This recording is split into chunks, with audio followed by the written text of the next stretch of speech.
Hi అండి. ఈరోజు మనం పప్పు మామిడికాయ అయితే పప్పు మామిడికాయ పెసరపప్పులోను కందిపప్పులోను వేసి వండుకుంటాం మనం కదా. అయితే నేను శనగపప్పులో వేసి వండుతున్నాను. అయితే ఎందుకు వండుతున్నానంటే అండి, ఇప్పుడు పప్పు తెచ్చేవాళ్ళు లేరు నాకు. ఇప్పుడు ప్రస్తుతానికి నాకు ఇంట్లో పప్పులు లేవు. కాకపోతే ఏమున్నాయంటే, నిన్న కొంచెం చుక్కకూర మిగిలింది. ఇదో చుక్కకూర, కొంచెం చిన్న మామిడికాయలు, 2 మామిడికాయలు ఉన్నాయి. ఇవి కూడా పాడైపోతాయి, ఇంకో 2 రోజులు ఉంటే పాడైపోతాయి, గట్టిగా ఉన్నాయి. 2 మామిడికాయలు, చిన్న చిన్న కాయలు చూసారా, 2 మామిడికాయలు. పప్పు లేదు కదా, శనగపప్పు. అందుకనేసి ఏ పప్పులు లేవు కాబట్టి శనగపప్పులు వేసి ఇది ట్రై చేద్దాం. ఏమి అవ్వదండి, టేస్ట్ డిఫరెంట్గా ఉంటుంది అంతే. పప్పు ఏదైనా ఒకటే. పూర్వం నుంచి అయ్యే వండుకుంటాం కాబట్టి మనం అదే వండాలని వాటి కోసమే కూర్చుంటాం మనం. అయితే మన పని ఆగకూడదు, మనం టైంకి తిండి ఆగకూడదు కాబట్టి మనం టైం తినేయాలి. కాబట్టి ఇప్పుడు శనగపప్పులో వేసి, కొద్దిగా చుక్కకూర మిగిలింది కదండి, చుక్కకూర, కొంచెం మామిడికాయ వేసి మనం శనగపప్పు, మామిడికాయ, చుక్కకూర కలిపి వండుకుందారు. అయితే ఇప్పుడు మనం ఏం చేద్దారంటే, పప్పు ఇది కొంచెం లైట్గా వేపుకుందారు. ఇదిగోండి స్టవ్ చేసి. ఏదైనా కానండి, పప్పు వేపుకోకపోతే టేస్ట్ అనేది ఉండదండి. శనగపప్పు అయినా సరే నేను వేపుతా, వేపకుండా అయితే నేనేమి వండనండి. శనగపప్పు కంపల్సరీ వేపుకోవాలి. వేపిన తర్వాత ఒక్క 2 నిమిషాలు మనం నాననిద్దారు, తొందరగా ఉడికిపోతున్నమాట. ఇది 1/2 కిలో పప్పు. ఇది కరెక్ట్గా 1/2 కిలో పప్పు అంటే పెద్ద గ్లాసుడు పప్పు వచ్చింది. చిన్న మామిడికాయలు. ఎలాగా చుక్కకూర కూడా పులుపు ఉంటుంది కాబట్టి కమ్మగా ఉంటుంది, టేస్ట్ డిఫరెంట్గా ఉంటుంది. ఓకేనండి. ఏ కూర లేనప్పుడు ఇది లేదు అది లేదని ఎప్పుడు కూడా అనుకోకూడదండి. ఆ టైం తెచ్చేవాళ్ళు ఉండకపోవచ్చు, ఈ లోపల మనకు తినే టైం అయిపోతుంది.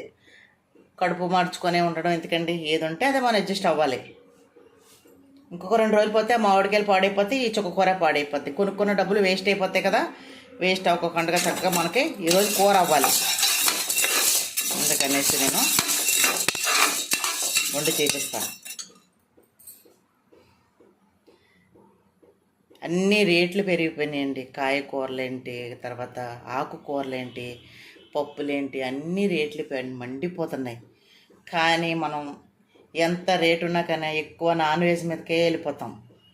అవి హెల్త్కి మంచిది కాదని తెలిసినా సరే మనం నాన్ వెజ్లే తింటాం. ఇలాంటి ఆకుకూరలో ఒక నాన్ వెజ్, ఒక ఇంట్లో 4 ఉన్నప్పుడు 1/2 కిలో చికెన్ తెచ్చుకుంటే 120 రూపాయలు, 100 రూపాయలు. అదే ఒక 2 కట్టలు తోటకూర తెచ్చుకుంటే 25 రూపాయలు ఉంటాయి, లేదా 20 రూపాయలు. మరీ చౌకగా ఉంటే 15 రూపాయలు. చక్కగా తోటకూర 2 టమాటాలు వేసి పులుసు పెట్టుకుంటే 2 పూట్ల తినచ్చు. మరి వడియాలు పెట్టుకుంటామా, ఎండు చేపలు ఉంటాయి ఇంట్లో, వారాలు కాని రోజున ఎండు చేపలు తినచ్చు. వారాలు అయిన రోజున వడియాలు పెట్టుకుంటామా, సంవత్సరం అంతా ఆ వడియాలు తినచ్చు నంచుకొని. ఇవి సరిపెట్టుకోవాలి. కొంతమంది తిండి దగ్గర కాంప్రమైజ్ అవ్వరండి. హెల్త్ బాగోకపోయినా సరే నాన్ వెజ్ తినొద్దని చెప్పిన డాక్టర్లు, కానీ ఆ డాక్టర్ల మాటలు పక్కన పెట్టేస్తారు. మళ్ళీ రోగం వచ్చేంత వరకు తెలియదు వీళ్ళకి అర్థం అవ్వదు. బాగానే ఉన్నాం కదా అనుకుంటాం అంతే. మన ఒంట్లో ఎలా ఉంటుంది అనేది నేర్చొస్తే కానీ తెలియదండి. అప్పుడప్పుడు ఇలాంటి ఆకుకూరలు, పప్పులు అన్నీ తినాలి. కొంచెం లైట్గా ఏగింది కదా, ఇప్పుడు మనం దీన్ని నానబెట్టుకుందాం. 2-3 సార్లు చక్కగా కడిగేసి నానబెట్టుకోవచ్చు. పప్పు నానితే తొందరగా ఉడికిపోతుందండి. ఇది నానింది అనుకోండి మనకి కొంచెం తొందరగా ఉడికిపోద్ది. ఓకేనా. స్టవ్ ఆఫ్ చేసుకొని నానిచ్చి ఈ లోపల మనం మామిడికాయలు కట్ చేసుకుందాం. మామిడికాయ, చుక్కకూర ఇవన్నీ కోసుకొని మళ్ళీ చూపిస్తాను మీకు వీడియో. పప్పు బాగా ఒక 5 నిమిషాలు నానింది. మనం కడిగి పక్కన పెట్టుకున్నాం పప్పుని. ఎప్పుడైనా కానీ పప్పు 2-3 సార్లు కడుక్కోవాలండి. ఏపినా కానీ కడుక్కోవాలి. దానికి మెడిసిన్, దాని మీద పౌడర్లు చల్లేస్తారు, దానికి సంబంధించిన కెమికల్స్ వేస్తారు. ఎందుకంటే పప్పులు నిల్వ ఉండడం కోసం దానికి సంబంధించిన మెడిసిన్ ఉంటుంది. ఆ కెమికల్స్ టైప్ ఉంటాయి అన్నమాట. అవి వాడతారన్నమాట మనకి. అది మనం వాడుకోకుండా డైరెక్ట్గా వండేసుకుంటాం. పప్పులు సంవత్సరాలు ఉంటాయండి.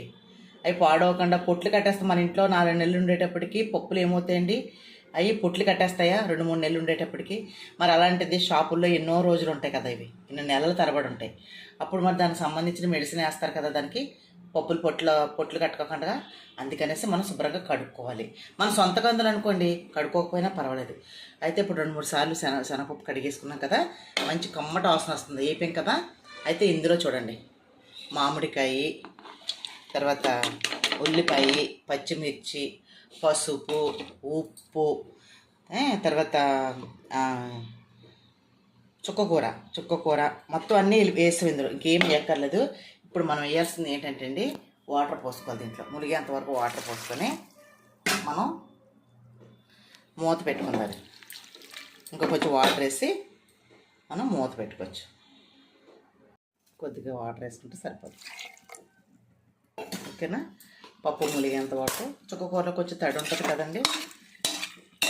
పసుపు వేస్తాం ఇందులో, ఉప్పు, కారం వేయనండి నేను. ఎప్పుడు పప్పు వండినా వేసుకునే వాళ్ళు వేసుకోండి, కానీ కారం ఎందుకేనంటే అండి, ఇందులో పచ్చిమిర్చి ఎక్కువ వేసుకుంటాం మనం. తర్వాత ఎండుమిర్చి పోపులు కూడా వేస్తాం కదా, ఆ కారం సరిపోతుంది కాబట్టి పప్పు కమ్మగా ఉంటుంది. చాలామంది కారం సరిపోదు అనుకునేవాళ్ళు కారం వేసుకోండి, నేనైతే కారం వేయను. ఓకేనా. ఇప్పుడు మనం స్టవ్ వెలిగించుకుందాం. స్టవ్ వెలిగించుకున్నాం కదా, కరెక్ట్గా 6 విజిల్ వేపిద్దామండి. శనగపప్పు కదా, 6 విజిల్ కంపల్సరీ వేయించాలి. 6 విజిల్ వేయించిన తర్వాత పప్పు ఎలా ఉడికిందో చూపిస్తాను మీకు. చుక్కకూర కూడా పుల్లగా ఉంటుంది కదండి, ఆ మామిడికాయ కూడా చాలా పుల్లగా ఉంది. ఆ రెండు కలిపి ఈ పప్పుకి పులుపు సరిపోతుంది. ఇంకా మనం చింతపండు కానీ ఇంక ఏమీ వేయం అనమాట. ఓకేనా. ఇప్పుడు మనం 6 విజిల్ తర్వాత 6 నుంచి 8 విజిల్ వరకు వేయించవచ్చు. శనగపప్పు కాబట్టి ప్రాబ్లం ఏం కాదు, ఇంకా మెత్తగా ఉడుకుతుంది. ఓకేనండి. చూపిస్తాను మీకు ఎలా ఉడికింది ఏంటన్నది. చూసారా, పప్పు 8 విజిల్ వేయించానండి. చక్కగా గుజ్జులాగా ఉడికిపోయింది.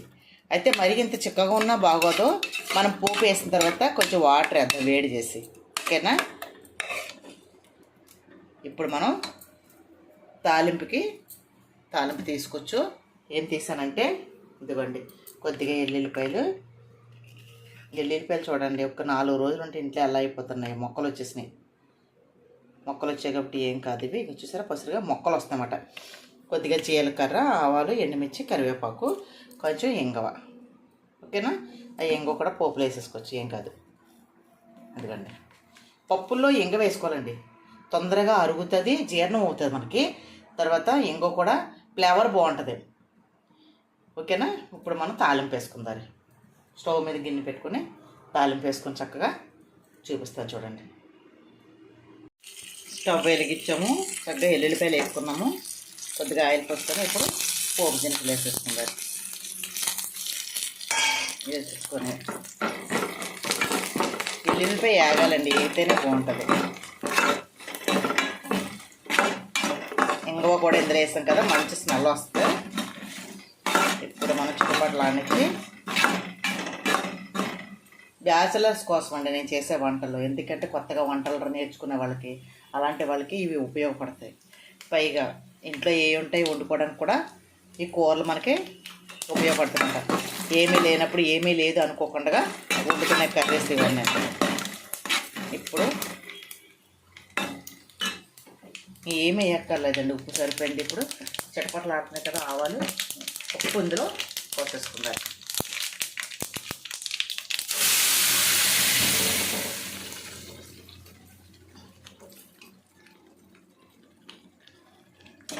శనగపప్పు, మామిడికాయ, ఇందులో మళ్ళీ చుక్కకూర. ఇలా జారుగా ఉంటే బాగుంటుంది పప్పు. దీనికి సపోర్ట్గా మనం గుమ్మడి వడియాలు వేస్తారు. ఇప్పుడు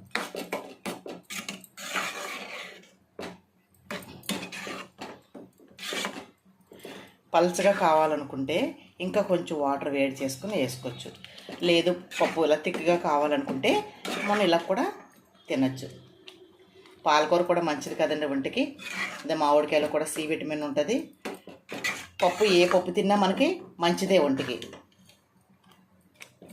ఇప్పుడు కొంచెం వాటర్ పోసుకుందాం, ఎందుకంటే చల్లారిన తర్వాత ఇది మళ్ళీ చిక్కగా అయిపోతుందన్నమాట పప్పు. కానీ కొద్దిగా వాటర్ పోసుకుందాం. కొంచెం ఈ కుక్కర్ కడిగేసేసి నీళ్ళు అలా పోసుకోవచ్చు, సరిపోతుంది. అంతే అండి.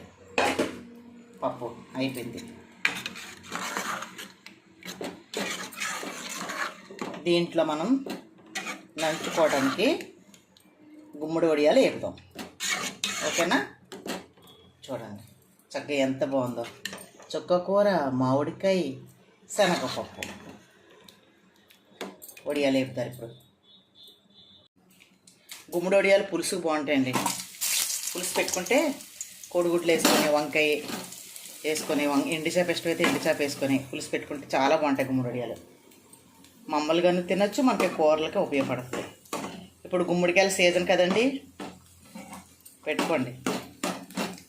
మనం నైట్ ముక్కలు కోసేసుకొని చక్కగా మనం దీన్ని వాటర్ అంతా పిండేసుకొని పక్కన పెట్టుకుంటే ఉదయాన్నే కొంచెం పప్పు గ్రైండర్లో వేసుకొని మనం చక్కగా వేసేసుకోవచ్చు. ఈ గుమ్మడి వడియాలు కూడా అమ్మేస్తున్నారండి. అన్ని డబ్బులు పెట్టుకొని కొనుక్కునే కంటే మన ఇంట్లో పెట్టుకుంటే బెటర్ కదా. ఇప్పుడు ఇవి కూడా తీసేద్దారు. ఫైనల్గా శనగపప్పు, మామిడికాయ, చుక్కకూర, తర్వాత గుమ్మడి వడియాలు. ఓకేనండి? కొంచెం ఇది మాడింది, ఏం కాదు, కొద్దిగా లైట్గా. ఓకేనండి? ఏం కాదు, తినచ్చు.